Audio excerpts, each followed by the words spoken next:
ಸ್ನೇಹಿತರೆ ನಮಸ್ಕಾರ. ನಾನು ನಿಮ್ಮ ರಾಕೇಶ್ ಆರುಂಡಿ. ಕರ್ನಾಟಕ ರಾಜ್ಯದ ಪೊಲಿಟಿಕಲ್ ಕೆರಿಯರ್ನಲ್ಲಿ ಇಬ್ಬರು ರಾಜಕಾರಣಿಗಳು ಅಧಿಕಾರದಲ್ಲಿದ್ದಾಗಲೇ ಜೀವಾವಧಿ ಶಿಕ್ಷೆಯನ್ನು ಅನುಭವಿಸಬೇಕಾದಂಥ ಪರಿಸ್ಥಿತಿ ನಿರ್ಮಾಣವಾಯಿತು. ನೋಡಿ, ಒಂದು ಮಾಜಿ ಪ್ರಧಾನಿಗಳ ಮೊಮ್ಮಗ ಪ್ರಜ್ವಲ್ ರೇವಣ್ಣ, ಇನ್ನೊಬ್ಬರು ಧಾರವಾಡ ಗ್ರಾಮೀಣ ಕ್ಷೇತ್ರದ MLA ಆಗಿರ್ತಕ್ಕಂಥ ವಿನಯ್ ಕುಲಕರ್ಣಿ.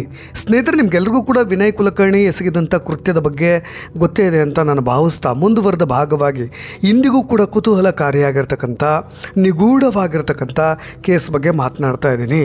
ಯೋಗೀಶ್ ಗೌಡ ಸ್ವಂತ ಅಣ್ಣ ಉದಯ್ ಗೌಡ ಸಾವಿನ ಸುತ್ತ ಇರತಕ್ಕಂಥ ಅನೇಕ ಗೊಂದಲಗಳು, ಕುತೂಹಲಗಳು, ಈಗಲೂ ಕೂಡ ಯಕ್ಷ ಪ್ರಶ್ನೆಯಾಗಿ ಉಳಿದಿರತಕ್ಕಂಥ ಅನುಮಾನಗಳು, ಇವೆಲ್ಲವುಗಳ ಬಗ್ಗೆ ಒಂದು ಇಂಟ್ರೆಸ್ಟಿಂಗ್ ಮಾಹಿತಿಯನ್ನು ತಿಳಿಸುವ ಪ್ರಯತ್ನ ಬಲ್ಲ ಮೂಲಗಳಿಂದ ಒಂದಿಷ್ಟು ಮಾಹಿತಿಯನ್ನು ಕಲೆ ಹಾಕಿ ಅನೇಕರಿಗೆ ಉದಯ್ ಗೌಡ ಕೇಸ್ ಬಗ್ಗೆ ಇಂದಿಗೂ ಕೂಡ ಕಾಂಪ್ಲಿಕೇಶನ್ಸ್ ಹಾಗೆ ಉಳಿದಿದೆ.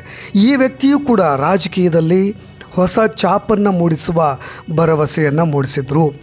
ಈ ಕೇಸ್ನಲ್ಲೂ ಕೂಡ ವಿನಯ್ ಕುಲಕರ್ಣಿ ಅವರ ಹೆಸರು ಗುಪ್ತಗಾಮಿನಿಯಾಗಿ ಹರಿದಾಡಿದ್ರು ಕೂಡ ಯಾರು ಗಟ್ಟಿ ದನಿಯಲ್ಲಿ ಪ್ರಶ್ನೆಯನ್ನು ಮಾಡಲಿಲ್ಲ. ಆವತ್ತಿನ ಪರಿಸ್ಥಿತಿಗೆ ಯೋಗೀಶ್ ಗೌಡರ ಕುಟುಂಬದವರು ಅದರ ವಿರುದ್ಧವಾಗಿ ದನಿ ಎತ್ತುವ ಮಟ್ಟಿಗೆ ಅವರು ಸಬಲರಾಗಿರಲಿಲ್ಲ. ಪ್ರಶ್ನೆ ಮಾಡುವಂತಹ ಒಂದು ಧೈರ್ಯವನ್ನು ಕೂಡ ಅವರು ಮಾಡಲಿಲ್ಲ. ಅಷ್ಟಕ್ಕೂ ಈ ಉದಯಗೌಡ ಪರ್ಸನಲಿ ಯೋಗೀಶ್ ಗೌಡ ಅವರಿಗೆ ಎಷ್ಟು ಸಾಥನ್ನು ನೀಡ್ತಾ ಇದ್ರು ಅಂದರೆ, ವಿನಯ್ ಕುಲಕರ್ಣಿ ಜೊತೆ ಅವರ ನಂಟು ಹೇಗಿತ್ತು ಅನ್ನೋದನ್ನು ನೀವೆಲ್ಲರೂ ಕೇಳಿಬಿಟ್ರೆ ಇದರ ಹಿಂದೆ ಯಾರ ಕೈವಾಡವಿದೆ ಅನ್ನೋದು ಕೂಡ ಗೊತ್ತಾಗುತ್ತೆ. ಸ್ನೇಹಿತರೆ, ಯೋಗೀಶ್ ಗೌಡ ಅವರಿಗೆ ಪ್ರಾಣಕ್ಕೆ ಪ್ರಾಣವಾಗಿದ್ದಂಥ ಅಣ್ಣ ಉದಯ್ ಗೌಡ ಹತ್ಯೆ ನಡೆದಿದ್ದು 2ನೇ ತಾರೀಕು 3ನೇ ತಿಂಗಳು 2001ನೇ ಇಸವಿ. ಹಳಿಯಾಳ ರಸ್ತೆ ತಪೋವನ ಸರ್ಕಲ್ನಲ್ಲಿ ಅವರ ಕೃತ್ಯ ನಡೆಯುತ್ತೆ. ಉದಯ್ ಗೌಡ ಗೌಡರ್ ಫ್ಯಾಮಿಲಿಯಲ್ಲಿ ಮಾಲತೇಶ್ ಹಂಚಿನಾಳ್, ರಾಯಪ್ಪ ಗಾಣಿಗೇರ್, ವೆಂಕರೆಡ್ಡಿ ಕರೆಟ್ಟಿ ಅನ್ನೋ ಈ 3 ಆರೋಪಿಗಳು ಅವರ ಜೀವನದಲ್ಲಿ ಆಟ ಆಡಿಬಿಡ್ತಾರೆ. ಈ 3 ಜನರೇ ಉದಯ್ ಗೌಡ ಹತ್ಯೆ ಪ್ರಕರಣದಲ್ಲಿ ಪ್ರಮುಖವಾಗಿ ಗುರುತಿಸಿಕೊಂಡಂಥ ಆರೋಪಿಗಳು.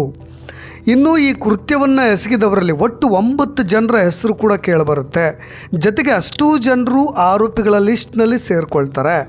ಈ ಕೇಸ್ನಲ್ಲೂ ಕೂಡ ಪೊಲೀಸ್ನವರು ಆರಂಭದಲ್ಲಿ FIR ಮಾಡಲಿಕ್ಕೆ ಹಿಂದೇಟು ಹಾಕಿದ್ರಂತೆ. ಯಾಕೆ?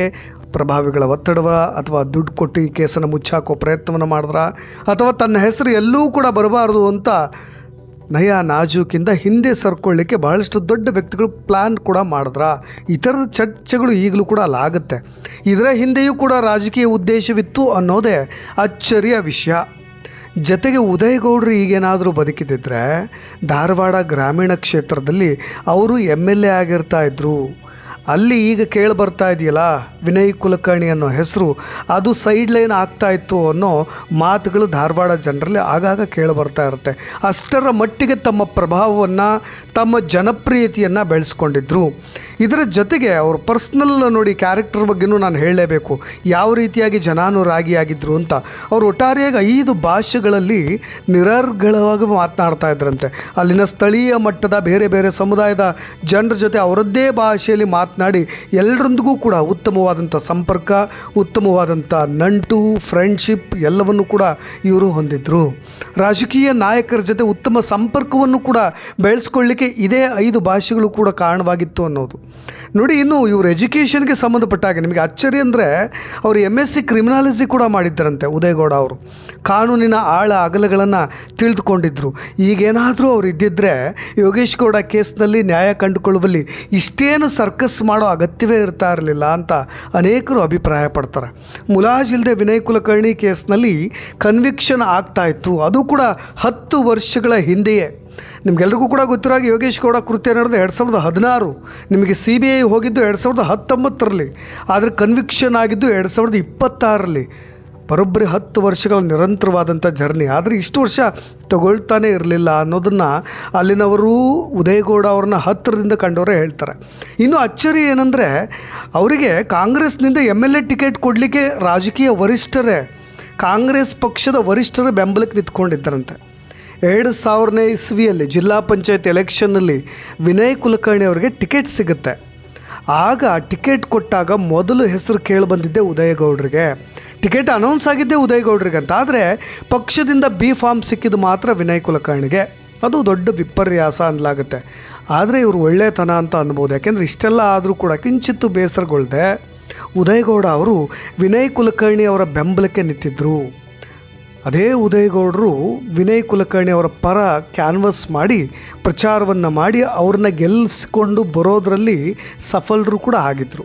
ಆದರೆ ಏನಾಯಿತು, ಯಾಕೆ ವಿನಯ್ ಕುಲಕರ್ಣಿ ಅವರು ಈ ಕೃತ್ಯದಲ್ಲಿ ಹೆಸರು ಕೇಳಿಬಂತು, ಏನು ಜಗಳ ಅದು, ಏನು ವ್ಯಾಜ್ಯ ಅದು ಅನ್ನೋ ಒಂದಿಷ್ಟು ಇನ್ಫಾರ್ಮೇಷನ್ ನೋಡಿ. ಯಾವುದೋ ಒಂದು ಬೇರೆ ಶಾಲೆಯ ವಿಷಯಕ್ಕೆ ಅಂದರೆ ಮೊರವದಲ್ಲಿರ್ತಕ್ಕಂಥ ಶಾಲೆಯ ಕಮಿಟಿಗೆ ಸಂಬಂಧಪಟ್ಟಂಥ ವಿಚಾರದಲ್ಲಿ ಇದ್ದಂಥ ಗಲಾಟೆ, ಅದು ಈ ರೀತಿಯಾಗಿ ಗಲಾಟೆ ಶಾಲೆಯಲ್ಲಿ ಶುರುವಾಯಿತು ಅನ್ನೋದನ್ನು ಬೇರೆಯವರು ಕ್ರಿಯೇಟ್ ಮಾಡಿದ್ರು ಅನ್ಲಾಗತಿ. ಯಾಕೆಂದರೆ ನೀವು ಯೋಗೇಶ್ ಗೌಡ ಕೇಸ್ನಲ್ಲೂ ಕೂಡ ನೋಡಿ, ಭೂವ್ಯಾಜ್ಯ ಅನ್ನೋದನ್ನು ಕ್ರಿಯೇಟ್ ಮಾಡಿದರು.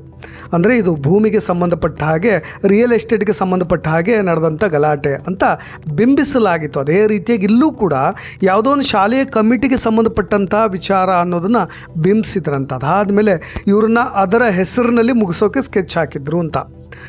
ಈ ಕೇಸ್ನಲ್ಲೂ ಕೂಡ ವಿನಯ್ ಕುಲಕರ್ಣಿ ಅವರ ಹೆಸರು ಕೇಳಿಬಂತು. ಆ ಸಮಯದಲ್ಲೂ ಕೂಡ ಈ ಕೃತ್ಯವನ್ನು ಎಸಗಿದವರು ವಿನಯ್ ಕುಲಕರ್ಣಿ ಅವ್ರನ್ನ ಮೀಟ್ ಮಾಡಿ ಹೋಗಿದ್ರಂತೆ. ನೋಡಿ, ಯಾರು ಈ ಕೇಸ್ನಲ್ಲಿ ಆರೋಪಿ ಸ್ಥಾನದಲ್ಲಿದ್ದಾರೋ ಅವರೆಲ್ಲರೂ ಕೂಡ ವಿನಯ್ ಕುಲಕರ್ಣಿ ಅವರಿಗೆ ಸಂಬಂಧಪಟ್ಟ ಹಿಮಾಲಯ ಫೈನಾನ್ಸ್ನಲ್ಲಿ ಹೋಗಿ ಮೀಟಾಗಿ ಭೇಟಿಯಾಗಿ ಹೋಗಿದ್ರು ಅನ್ನೋ ಮಾಹಿತಿಗಳು ದೊಡ್ಡ ಮಟ್ಟಿನ ಚರ್ಚೆಯನ್ನು ಆಗಿನ ಕಾಲಕ್ಕೆ ಹುಟ್ಟಾಕಿದ್ದು. 2001 ಸಮಯ ಇದು ದೊಡ್ಡ ಮಟ್ಟದ ರಾಜಕೀಯ ಸ್ವರೂಪವನ್ನು ಯಾಕೆ ಪಡೆದುಕೊಳ್ಳಿಲ್ಲ ಅಂದರೆ, ಯೋಗೇಶ್ ಗೌಡ ಕೇಸ್ನಲ್ಲಿ ನಿಮಗೆ BJP ವರ್ಸಸ್ ಕಾಂಗ್ರೆಸ್ ಅನ್ನೋ ಹಾಗಿತ್ತು.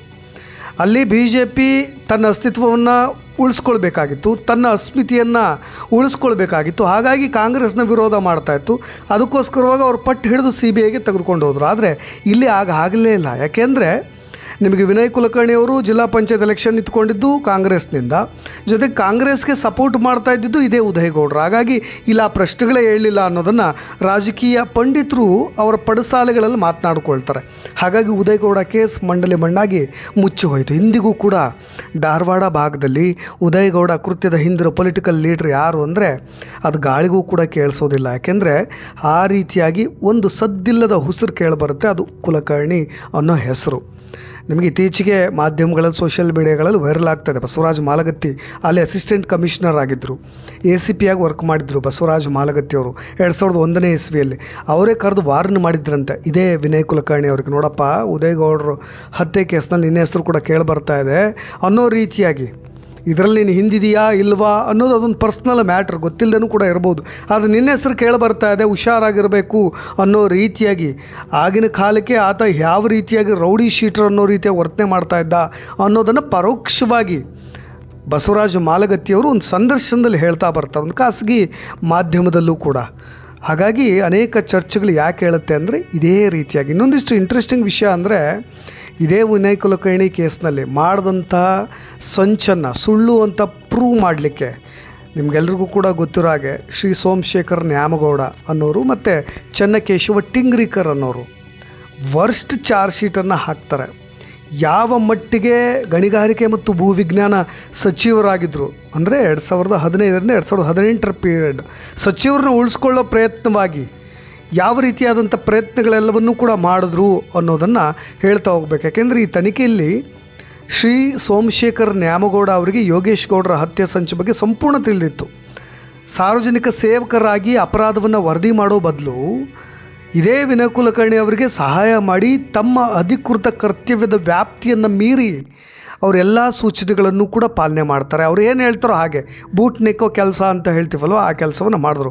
ಇನ್ನೂ ಮುಂದುವರೆದ ಸಗಣಿ ತಿನ್ನೋ ಕೆಲಸ ಅಂತಲೂ ಕೂಡ ನಾನು ಬಹಳಷ್ಟು ಮುಂದುವರೆದ ಭಾಷೆಯಲ್ಲೂ ಕೂಡ ಹೇಳಿಬಿಡ್ತೀನಿ. ನಾನು ಆರೋಪಿಗಳು ಸಾಕ್ಷ್ಯದಾರರೊಂದಿಗೆ ನಿರಂತರವಾದಂಥ ಸಂಪರ್ಕವನ್ನು ಸಾಧಿಸಿ ಅಪರಾಧವನ್ನು ಆಗದಂತೆ ತಡೆ ಹಿಡಿದು. ಅದರಲ್ಲಿ ಇನ್ನೊಂದಿಷ್ಟು ತುಂಬ ಇಂಪಾರ್ಟೆಂಟ್ ವಿಷಯವನ್ನು ನಾನು ನಿಮಗೆ ಹೇಳಲೇಬೇಕು. ಯಾಕೆ ಅಂದರೆ ಇದೇ ಶ್ರೀ ಸೋಮಶೇಖರ್ ನ್ಯಾಮಗೌಡ ಅವರು 13/6/2016 ವಿನಯ್ ಕುಲಕರ್ಣಿ ಅವರಿಂದ ಬಂದಂಥ ಸಂದೇಶವನ್ನು A1 ಆರೋಪಿಗೆ ಹಸ್ತಾಂತರ ಮಾಡ್ತಾರೆ. ಅಂದರೆ A1 ಆರೋಪಿ ಬಸವರಾಜ ಮುತ್ತಿಗೆ. ಆ ಸಂದೇಶ ಇದೇ ಯೋಗೇಶ್ ಗೌಡ ಅವ್ರನ್ನ ಕೊಲ್ತಕ್ಕಂಥ ಕಾರ್ಯವನ್ನು ಪೂರ್ಣಗೊಳಿಸಿ, ನೀವು ಎಲ್ಲೂ ಕೂಡ ಅನುಮಾನ ಬಾರದಂತೆ ನನ್ನ ಹೆಸರು ಬರೆದ ಹಾಗೆ ಕಂಪ್ಲೀಟ್ ಮಾಡಿಬಿಡಿ ಅನ್ನೋ ಒಂದು ಮೆಸೇಜ್ ಬರುತ್ತೆ. ಅದನ್ನು ಪಾಸ್ ಮಾಡಿರ್ತಾರೆ. 15/6/2016 ಯೋಗೇಶ್ ಗೌಡರ ಹತ್ಯೆ ನಡೆಯುತ್ತೆ. ವಿನಯ್ ಕುಲಕರ್ಣಿ ಅವರ ಸಂಬಂಧಿ CRPC ಸೆಕ್ಷನ್ 164 ಅಡಿಯಲ್ಲಿ ಸ್ವಯಂ ಪ್ರೇರಿತವಾಗಿ ಹೇಳಿಕೆ ಕೊಡಬೇಕಾದ್ರೆ ಈ ವಿಷಯವನ್ನು ಕೋರ್ಟ್ ಮುಂದೆ ಕನ್ಫರ್ಮ್ ಕೂಡ ಮಾಡ್ತಾರೆ. ಯಾರಿದು ಸೋಮಶೇಖರ್ ನ್ಯಾಮಗೌಡ ಅವರು ನಮಗೆ ಯಾವ ರೀತಿಯಾಗಿ ಸಹಕಾರ ಮಾಡಿದ್ರು ಅಂತ. ಜೊತೆಗೆ ಮುಂದುವರೆದ ಇನ್ವೆಸ್ಟಿಗೇಷನ್ ಅಲ್ಲ, ಆರಂಭದಲ್ಲಿ ಲೋಕಲ್ ಪೊಲೀಸ್ ಸ್ಟೇಷನ್ನವ್ರು ಹಾಕಿದ್ರಲ್ವ charge sheet, worst charge sheet ಅಂತ ಹೇಳ್ತೀನಲ್ವ, 12/6/2016 ಭಾನುವಾರ ವಿನಯ್ ಕುಲಕರ್ಣಿ ಅವರಿಗೆ ಒಂದು ನಕಲಿ ಟೂರ್ ಪ್ಲ್ಯಾನ್ ಮಾಡಿರ್ತಾರೆ ಇವರು. ಅಂದರೆ ಆ ಸಮಯದಲ್ಲಿ ಇವ್ರು ಇಲ್ಲ ಅನ್ನೋ ರೀತಿಯಾಗಿ ಅದು ಕೂಡ ಬಹಿರಂಗ ಆಗುತ್ತೆ. ತುಂಬ ರೋಚಕ ಅಂದರೆ ಆ ದಿನ ನವದೆಹಲಿಯಲ್ಲಿ ಕೇಂದ್ರ ಸಚಿವರನ್ನ ಭೇಟಿಯಾಗುವಂತೆ ತೋರಿಸ್ಲಿಕ್ಕೆ ವಿಮಾನ ಟಿಕೆಟ್ ಅಡ್ವಾನ್ಸ್ ಬುಕ್ ಮಾಡಿಬಿಟ್ಟಿದ್ದಾರೆ. ಅಂದರೆ ಅಲ್ಲಿ ಹೋಗಿಲ್ಲ ಅವರು, ಈ ರೀತಿಯ ಬುಕ್ ಮಾಡೋದು.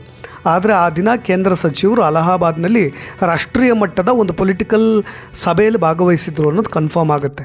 ಹಾಗಾಗಿ ಈ ಪ್ರವಾಸ ಕಾರ್ಯಕ್ರಮವನ್ನು ಆರೋಪಿ ಸಂಖ್ಯೆ 21A21 ಅವರು ವಿನಯ್ ಕುಲಕರ್ಣಿ ಅವರು ಅಲ್ಲಿಲ್ಲ ಅನ್ನೋದನ್ನು ತೋರಿಸ್ಲಿಕ್ಕೆ, ಜೊತೆಗೆ ಹತ್ಯೆಗೆ ಮುಂಚೆ ಅಧಿಕೃತ ಪ್ರವಾಸದಲ್ಲಿದ್ದರು ಅನ್ನೋದನ್ನು ತೋರಿಸ್ಲಿಕ್ಕೆ, ಜೊತೆಗೆ ಭವಿಷ್ಯದಲ್ಲಿ ಯಾವುದೇ ರೀತಿಯಾದಂಥ ಆರೋಪ ತಮ್ಮ ಮೇಲೆ ಬರಬಾರ್ದು ಅನ್ನೋದನ್ನು ಸೃಷ್ಟಿ ಮಾಡಿದಂಥದ್ದು ಇದು. ನೋಡಿ, ಶ್ರೀ ಸೋಮಶೇಖರ್ ನ್ಯಾಮಗೌಡ ಅವರು ಆ ಪ್ರವಾಸದ ಕಾರ್ಯಕ್ರಮಕ್ಕೆ ಸಹಿ ಹಾಕಿ ಸರ್ಕಾರದ ಇಲಾಖೆ ಕೊಟ್ಟಿದ್ದರು. ಅವರಿಗೆ ಆ ಸಭೆ ನಡೆಯೋದಿಲ್ಲ ಅನ್ನೋ ಸಂಪೂರ್ಣವಾಗಿ ಗೊತ್ತಿತ್ತು. ಅವರು ಆ ಪ್ರವಾಸ ಕಾರ್ಯಕ್ರಮವನ್ನು ಕೇಂದ್ರ ಸಚಿವರ ಕಚೇರಿಗೆ ಮಾತ್ರ ಕಳಿಸಿರಲಿಲ್ಲ. ಅದನ್ನು ಎಚ್ಚರಿಕೆಯಿಂದ CBI ಅಧಿಕಾರಿಗಳು ಪರಿಶೀಲನೆ ಮಾಡಿದಾಗ ವಿನಯ್ ಕುಲಕರ್ಣಿ ಅವರು ಯಾವುದೇ ಪ್ರವಾಸಕ್ಕೆ ಹೋಗಿಲ್ಲ, ಯಾವುದೇ ಸಭೆಯನ್ನು ಕೂಡ ನಡೆಸಿಲ್ಲ ಅನ್ನೋ ದಾಖಲೆಗಳ ಪ್ರಕಾರ ಗೊತ್ತಾಗುತ್ತೆ. ನೋಡಿ, ಇವೆಲ್ಲವುಗಳನ್ನು ಕೂಡ ಸೂಕ್ಷ್ಮವಾಗಿ ಗಮನಿಸಿದಾಗ ಯಾವ್ಯಾವ ರೀತಿಯಾದಂಥ ಪ್ಲ್ಯಾನ್ಗಳನ್ನು ಇವರು ಮಾಡ್ಕೊಂಡಿದ್ದಾರೆ ಅನ್ನೋದು ಸ್ಪಷ್ಟವಾಗಿ ಗೊತ್ತಾಗುತ್ತೆ. ಹಾಗಾಗಿ ನಾನು ಇಲ್ಲಿ ಯೋಗೀಶ್ ಗೌಡ ಅವ್ರ ಕೇಸ್ಗೆ ಸಂಬಂಧಪಟ್ಟ ಹಾಗೆ ಉದಯ್ ಗೌಡ ಕೇಸ್ನು ಯಾಕೆ ತೆಗೆದುಕೊಂಡೆ ಅಂದರೆ, ಈ ಪಾಪಿ ರಾಜಕಾರಣಿಗಳು ಏನೆಲ್ಲ ಕೃತ್ಯಗಳನ್ನು ಮಾಡಿರ್ತಾರಂತೆ ಕೆಲವೊಂದು ಮಾತ್ರ ಬಯಲಿಗೆ ಬರುತ್ತೆ. ಅಂತಹ ಕೇಸ್ನಲ್ಲಿ ಯೋಗೀಶ್ ಗೌಡ ಕೇಸ್ ಕೂಡ ಒಂದು. ಆದರೆ ಉದಯ್ ಗೌಡ ಕೇಸ್ ಕೂಡ ಇದರಲ್ಲಿ ಮುಚ್ಚಿ ಹೋಗಬಾರ್ದು ಅನ್ನೋದಕ್ಕೆ ನಿಮಗೆ ಸಣ್ಣದಾಗಿ ನೆನಪು ಮಾಡ್ಕೊತಕ್ಕಂಥ ಒಂದು ವಿವರಣೆಯ ಮುಖಾಂತರವಾಗಿ ಆ ಪ್ರಯತ್ನವನ್ನು ನಾನು ಮಾಡಿದ್ದೀನಿ ಅಂತ ಸ್ವಲ್ಪ ಸಾರ್ಥಕ ಭಾವ ಅಷ್ಟೇ. ಇನ್ನಷ್ಟು ಅಪ್ಡೇಟ್ಸ್ಗಳೊಂದಿಗೆ ಮತ್ತೆ ಬರ್ತೀನಿ. ನಾನು ರಾಕೇಶ್ ಆರುಂಡಿ. ಧನ್ಯವಾದ.